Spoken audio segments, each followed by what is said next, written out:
Liam, difficult conditions. Your thoughts on the game?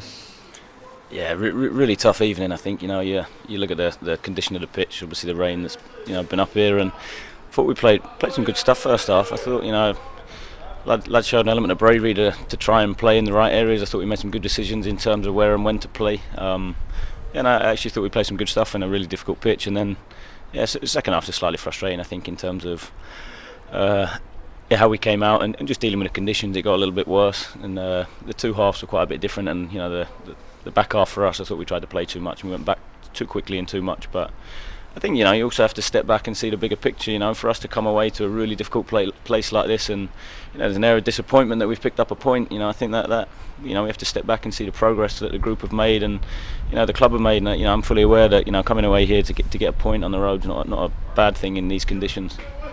Harry Darling's going to be vying for goal scorer of the season, isn't he? Top scorer. Yeah, it's a great header, to be fair to Harry. He took it really well, and credit to him and Hoggy for Hoggy does a lot of work with the guys on it. So it was a nice goal. And as you say, the Fleetwood Roar is, I think, going to come out and give it a bit of a go in the second half. That's exactly what they did. And actually, I'm quite impressed with the way both sides managed to play some football in these kind of conditions, because it was difficult.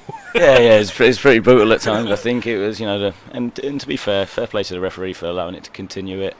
I thought he showed a level of common sense, because it was difficult, but it was playable. So I'm glad, obviously, we got through it.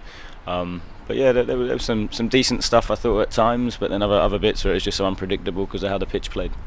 What did you think of the debutants tonight, Kane and Matt? Well, how do you think they got on?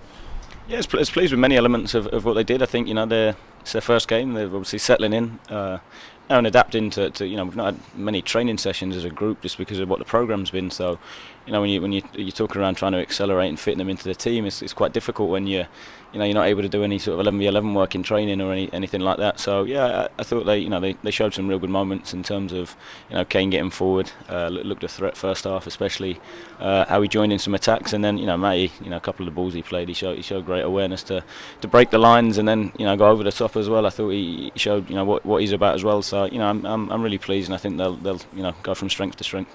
It's a great experience, actually, this kind of game, isn't it, for players? Because, and we've talked about different ways of winning, and again we've seen a different way of getting something from a game. Okay, it wasn't a win, it was a point, but getting something from a game in these difficult conditions.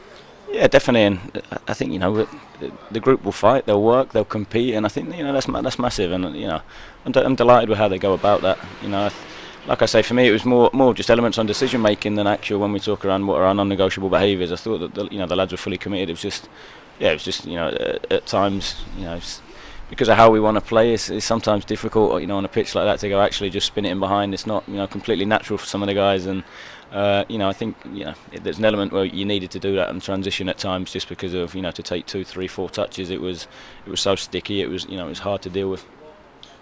I ask questions about other teams in the division and other results, kind of knowing the answer I'm going to get from you, Liam, but I'm going to ask them anyway, because everyone at this time of the season, especially with the way MK Dons are playing, are looking at the table and looking at other results, and it's been not a bad night for MK Dons with results elsewhere. Are you starting to consider those games?